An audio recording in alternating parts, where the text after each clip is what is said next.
हमने महिलाओं से डव 70 टेस्ट लेने को कहा, एक छोटी सी शर्त पे। आईने को कहें अलविदा। हर रोज उन्हें कुछ अलग सा महसूस हुआ, लेकिन देखना मना था 7वें दिन तक। डव का 1/4 मॉइस्चराइजिंग ज्यादा कोमल और अनोखा ग्लो। डव 70 टेस्ट लेके देखिए।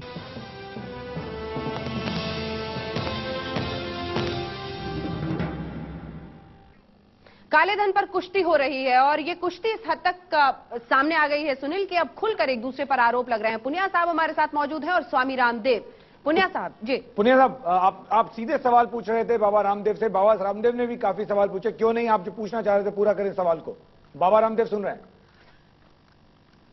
देखिए, बाबा रामदेव जी एक महान शख्सियत हैं, हम उनका आदर सम्मान करते हैं, लेकिन जो राजनीति करेंगे तो राजनीति को बात सुननी पड़ेगी। ये नहीं है आप ये कहना चाहते हैं कि इंदिरा गांधी ने शहादत नहीं दी, देश के लिए कुर्बानी नहीं दी। राजीव गांधी जी ने देश के लिए कुर्बानी, देश की अखंडता, उसके लिए कुर्बानी नहीं दी। तो उसके ऊपर सवाल तो आपने उठाए। ये कौन कह रहा है कि आपने सवाल नहीं उठाए? ये वास्तव में अगर वो सवाल उठाएंगे तो कोई भी व्यक्ति, अगर आपके योगा उसमें सेशन में लोग आते हैं, ठीक है, वो राष्ट्र धर्म की बात करते हैं तब तक ठीक है, लेकिन ये जरूरी नहीं है। आपकी राष्ट्रभक्ति किसी भी कांग्रेस की खुल के देश के सामने आती है। वापस मुद्दे पर आइए। काले धन की बात हो रही है। ये कांग्रेस और कांग्रेस के सम्मानित नेताओं पर चर्चा नहीं है, देश की संपत्ति पर चर्चा है। कभी भी स्वर्गीय राजीव गांधी और स्वर्गीय इंदिरा गांधी के ऊपर कोई टिप्पणी नहीं की। उसी पे और आज तक के मेरे जितने भी प्रोग्राम है, अरुणाचल प्रदेश में अरुणाचल प्रदेश में जाके आपने यही कहा, अरुणाचल प्रदेश में यही सवाल उठाए और इसी पे हमारे जो सांसद हैं आपको रोकूंगा। बाबा रामदेव जी, एक छोटा सा सवाल सीधे तौर पे, क्या बाबा रामदेव एक स्वामी हैं या राजनेता हैं? आप क्या हैं? मैं एक सन्यासी हूं इस देश का, और इस देश के सन्यासियों ने सुने आप सुने इस बात को जो बाबा रामदेव सवाल पूछा गया है कि बाबा रामदेव क्या स्वामी हैं या राजनेता हैं? सवाल का जवाब सुने आप। मैं इस देश का एक सन्यासी हूं, सन्यासी पैदा हुआ था और सन्यासी ही जाऊंगा, लेकिन योग सिखाते सिखाते देश को भी बचाने के लिए अपना राष्ट्र धर्म निभाऊंगा। मेरे सन्यास धर्म के साथ साथ मेरा राष्ट्र धर्म मेरे लिए सर्वोपरि है। मैं इस देश का सन्यासी होने के साथ देश का नागरिक हूं और देश के नागरिक के लिए जो नियम कानून और व्यवस्थाएं बनी, संविधान बना है, वो मुझ पर भी लागू होता है। और जो माननीय पुनिया साहब बार बार एक बात कह रहे, मैंने स्वर्गीय राजीव गांधी, स्वर्गीय इंदिरा गांधी जी के बारे में कभी कोई टिप्पणी न की थी, न आज कर रहा हूं। और मैंने मेरे सिद्धांत, मेरे संस्थान का, हम किसी व्यक्ति के खिलाफ कभी कोई बात कहते नहीं। ये तो व्यर्थ में पंगा मोल लिया है। मैंने तो सिस्टम के खिलाफ बात की और आगे भी मेरा अभियान किसी पार्टी के खिलाफ नहीं, बल्कि राजनीति में जो पाप हो रहा है, राजनीति के नाम पर जो आतंकवाद चल रहा है, राजनीति के नाम पर जो भ्रष्टाचार और गद्दारी चल रही है, मैं उसको गद्दारी में बदलना चाहता हूं। ये मैंने, ये देश के करोड़ों लोगों का संकल्प है।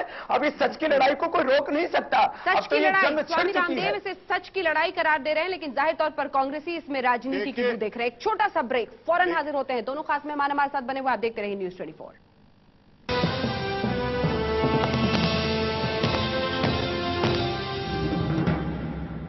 जो मखमल सामुला हम लोग काम करें और सच्चाई ईमानदारी से। तो रामदेव जी, आप जो कह रहे हैं उसी की आप ही की बात उठाता हूं। बेवजह बाबा को परेशान क्यों कर रहे हैं? किशोर जी,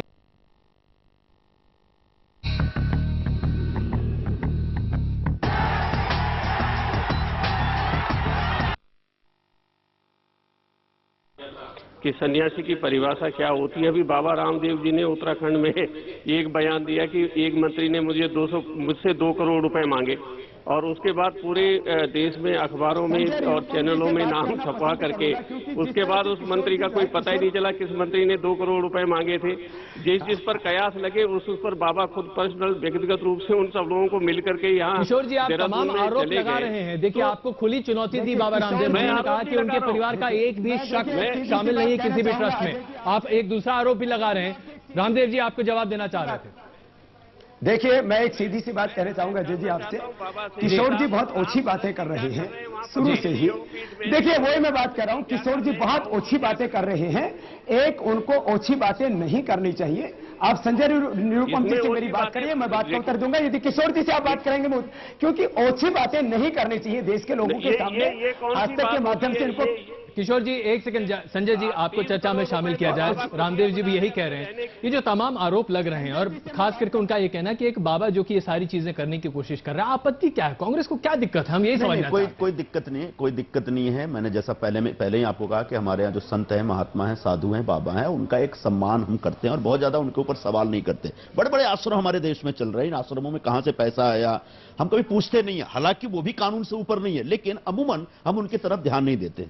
लेकिन जब ये बाबा लोग, जब ये साधु महात्मा अपने रोजमर्रे के और जो उनका अपना एक काम काज है उससे बाहर निकलकर राजनीति में दखलंदाजी देंगे, तो मैं नहीं पूछ। सारे मैगजीन्स में तुम्हारा चेहरा। Fair and lovely forever glow, जवान निखार 30 के बाद भी।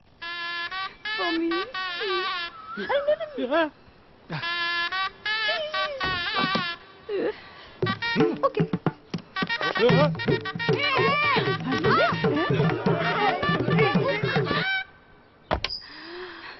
असीस प्लाई, मजबूत रिश्ते जोड़े।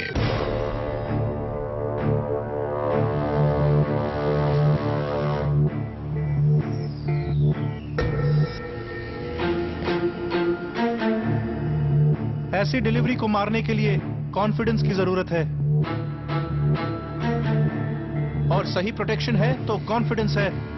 नया एडवांस कैस्ट्रॉल एक्टिव, इसमें है सिंथेटिक टेक्नोलॉजी जो दे आपकी बाइक को superior all round protection. Castrol active, protection है तो कॉन्फिडेंस है।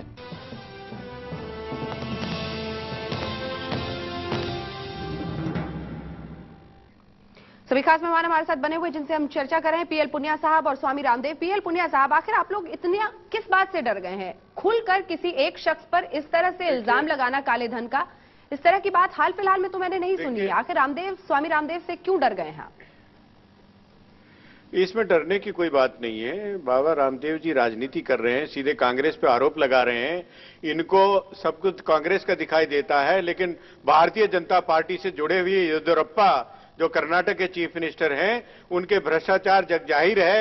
गवर्नर ने उनके खिलाफ मुकदमा चलाने का आदेश दिया, स्वीकृति दी, वो इनको नहीं दिखाई देता। और कांग्रेस का यह भी नहीं दिखाई देता, जब भी जरा भी कोई आरोप लगता है, जब महाराष्ट्र के चीफ मिनिस्टर को गद्दी से हटा दिया जाता है, यहां पर केंद्रीय मंत्रिमंडल में शामिल ए राजा, उसको जेल भेज दिया जाता है। पुनिया साहब, सवाल सीधा है, सवाल सीधा है कि काले धन की का सवाल उठाया गया है। काले धन को लेकर बाबा रामदेव ने कहा है, आप सीधे उस सवाल का जवाब दीजिए कि काले धन को लेकर कांग्रेस की क्या नीति है? क्या कांग्रेस वही करेगी जो महाराष्ट्र में किया गया?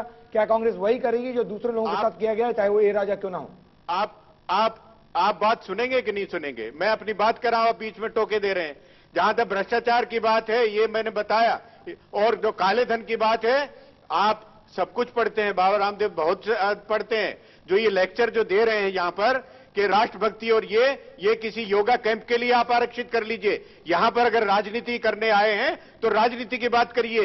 और जो भ्रष्टाचार के बारे में आपको ये भी क्या पता नहीं है कि पिछली बार भी राष्ट्रपति जी ने कहा था कि काला धन को लाने के लिए हम प्रयासरत हैं, और स्विट्जरलैंड और सबसे संधि करके इसको लाएंगे। लेकिन बावजूद इसके बावजूद इसके जर्मनी से जो नाम आए थे, वो नाम आपने अभी तक देश को नहीं बताए हैं ना, स्विस बैंक से। चलते चलते आखिरी सवाल स्वामी रामदेव आपसे, कह रहे हैं पुनिया साहब कि अब राजनीति में आए गए हैं तो कीचड़ की आदत डाल ही लीजिए। देखिए, मैं एक ही बात कहूंगा, जब भ्रष्टाचार के खिलाफ महामहिम